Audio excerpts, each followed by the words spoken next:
Salut toi. Il y a un sujet que j'arrête pas d'aborder dans plein d'interviews différentes sur les chaînes de tout le monde, mais je l'ai pas du tout abordé sur la mienne, donc je pense que c'est hyper important et je pense que je vais le faire aujourd'hui. C'est pourquoi les hommes ont peur d'être humiliés alors que les femmes ont peur d'être tuées. Et c'est sur le sentiment d'insécurité qu'ont beaucoup de femmes aujourd'hui dans cette société et, euh, et tout ce qui en découle. On a eu une longue discussion là-dessus avec mon meilleur pote Jérémy Coleman euh, sur le fait que c'est difficile pour les hommes de ressentir ce que les femmes ressentent parce que y a rien qui puisse les mettre dans un tel sentiment d'insécurité comme nous on en a aujourd'hui.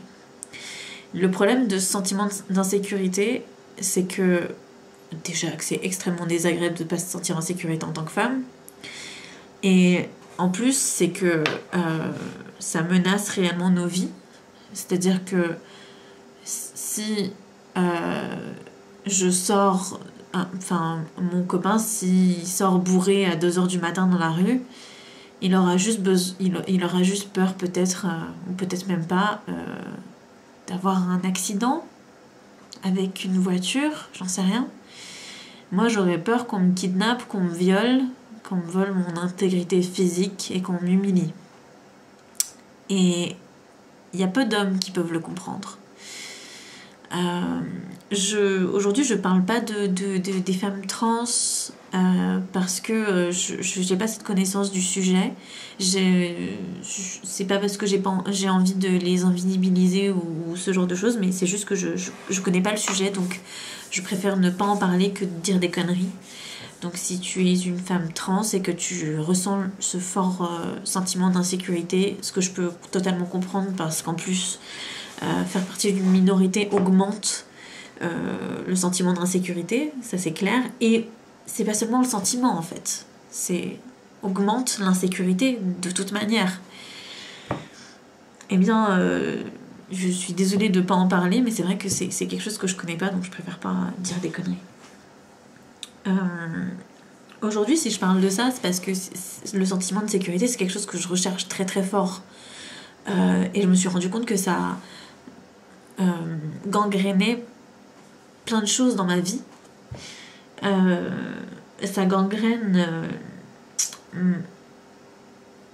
Au début, on s'en rend pas trop compte, parce que c'est juste, par exemple, le fait de pas écrire sur son journal en public ou avec des gens qu'on connaît parce qu'on a peur qu'ils regardent au-dessus de notre épaule et qu'ils envahissent notre intimité. Ça peut être un truc aussi bête que ça. Ça peut être le fait de pas aller au sport parce qu'on n'a que des leggings et qu'on n'a pas envie d'être trop regardé. Ça peut être même le fait de pas du tout aller à la salle de sport parce que on va faire des squats et qu'on n'a pas envie d'être trop regardé, d'être trop regardé avec insistance. Ça peut être le fait de ne pas aller danser, de ne pas boire, de ne pas s'habiller comme on veut, de ne pas se maquiller comme on veut parce que on a peur. Parce qu'on se sent pas en sécurité. Et ça peut arriver à plein de femmes et je crois que ce qui augmente ce sentiment d'insécurité, en tout cas ce qui a augmenté ce sentiment d'insécurité chez moi, c'est le fait que j'ai été victime d'agressions sexuelles, plusieurs fois de tentatives d'agression sexuelle. C'est une histoire qui est ancrée chez moi depuis que je suis enfant. Et c'est l'histoire que je me raconte. Et c'est horrible de dire que c'est l'histoire que je me raconte. C'est l'histoire qui définit ma réalité aujourd'hui. Et j'ai pas envie d'être définie par ça. J'ai envie de changer ça, j'ai envie de transformer ça. Et j'ai envie que toutes les femmes qui n'ont pas envie que ça les définisse puissent transformer ça aussi. Mais il y a des problèmes dans le système de guérison aujourd'hui des femmes qui ont vécu des traumas. Il y a d'énormes problèmes. Déjà, le premier, c'est que quand tu as envie de faire quelque chose pour toi et de te défendre et que tu vas à la police et que tu as peur qu'on te pose des questions sur ta tenue ou qu'on prenne pas ta plainte, c'est un premier problème. Le deuxième problème, c'est aussi que c'est déjà assez dur en fait d'avoir vécu un trauma. C'est dur, c'est terrible. C'est terrible de vivre un trauma en fait. Et ça occasionne plein d'émotions négatives. On appelle ça... quand on parle d'émotions, on parle de vibrations. Et les vibrations hautes, c'est les émotions qui sont très très positives. Et les vibrations basses, c'est des émotions qui sont extrêmement négatives. Et un trauma, ça engendre des émotions qui sont très très très négatives, très très basses, qui vibrent très bas. Il y a la honte, il y a la culpabilité, il y a la colère, il y a le désespoir, il y a la tristesse. Et quand on vit tout ça, toujours, tout le temps, qu'on sait ce qui nous est arrivé et qu'on le vit tout le temps, on n'a pas envie d'aller voir un thérapeute pour raconter encore et devoir passer à travers pour se déverser et pour dire encore une fois ce qui nous est arrivé. Parce que raconter son histoire, c'est pas forcément quelque chose de libérateur. Parfois ça fait juste mal.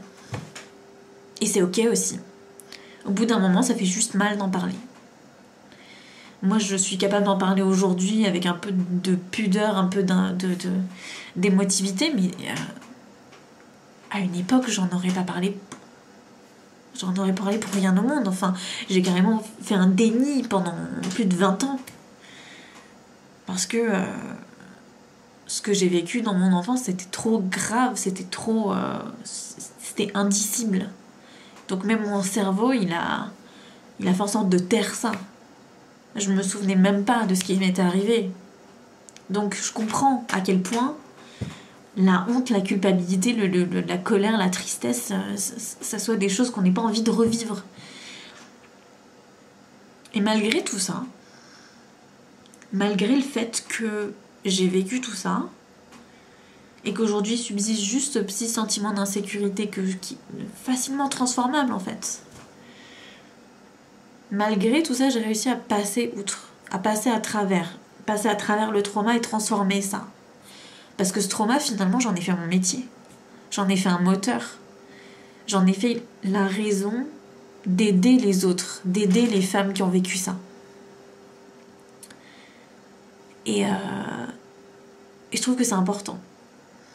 Et je trouve que c'est important de donner aux femmes ce que moi j'ai pas eu quand je suis passée à travers ce trauma. J'ai pas eu l'occasion de pouvoir passer à travers le trauma sans devoir en parler à une inconnue, parce que ma psy était une inconnue, sans devoir répéter l'histoire avec des mots, pas avec des actions. Répéter l'histoire, raconter l'histoire encore une fois. Et aujourd'hui, je sais que c'est possible de ne pas raconter l'histoire et quand même guérir. De ne pas raconter l'histoire à un inconnu et quand même guérir. J'ai pas eu l'occasion de transformer ça avec des émotions positives.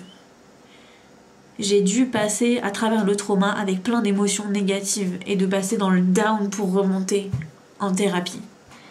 Et je sais aujourd'hui que c'est possible de faire autrement. Je sais aujourd'hui que c'est possible de guérir d'un trauma, de transformer le trauma en quelque chose de positif et en quelque chose de fou, de génial, de super, dans la joie en fait.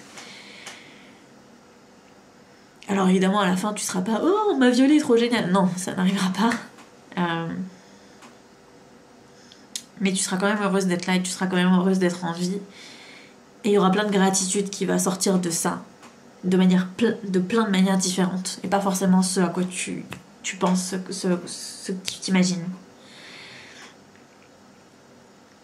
Donc je voulais donner ça aussi aux femmes qui sont passées qui passent par ce par quoi je suis passée et qui aujourd'hui ont du mal à se sentir en sécurité.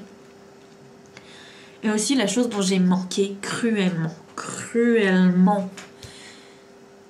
et qui n'existe, j'ai l'impression, toujours pas aujourd'hui dans le système de soins, de prise en charge des traumatismes, c'est la prise en charge du corps. Il y a un livre de Bessel van der Kolk qui s'appelle The Body Keeps the Score. Le corps garde la mémoire, en gros. Et c'est un livre Ouais, qui explique comment est-ce que le corps garde toute la mémoire des traumas. Non seulement dans la psyché, mais aussi dans tout l'organisme, jusque dans ton ADN.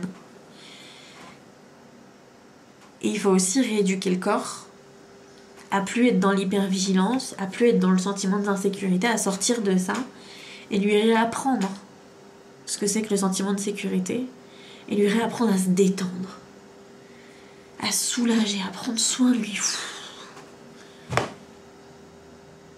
Et ça aussi, je veux l'offrir aux femmes qui passent par là, par cette réalisation que, quelles que soient les thérapies, quelles que soient les prises en charge, quelle que soit l'hypnose, le FT, le MDR, etc., etc., il y a toujours un truc qui manque. Et ce truc, c'est moi qui l'ai. Parce que j'ai décidé de faire un programme là-dessus.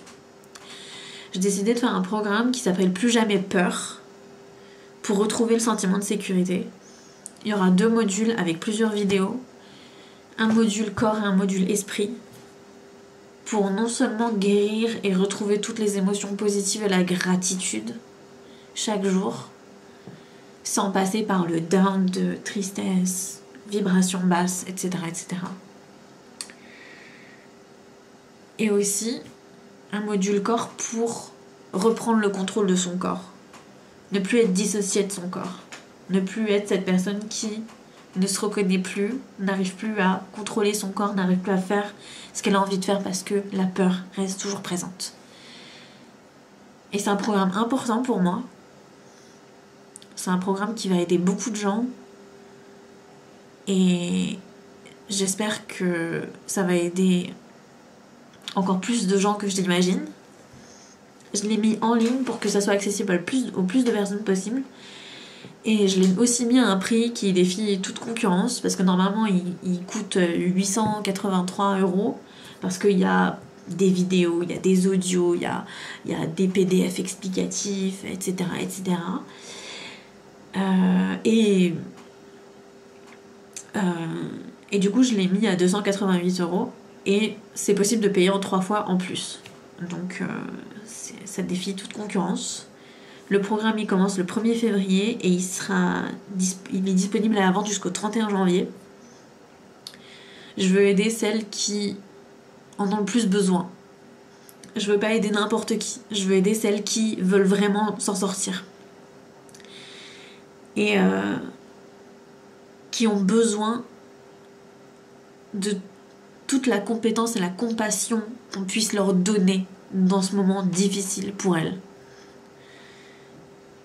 Donc voilà, je crois que c'est tout ce que j'avais à dire.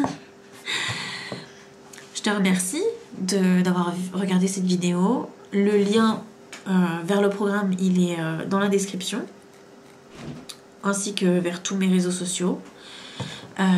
S'il y a quoi que ce soit, tu peux laisser un message en commentaire ou alors me contacter via Instagram, parce que c'est mon réseau social où je suis la plus active, qui est aussi en lien dans la description. Et je crois que c'est tout. On se dit à très vite. Allez, bisous.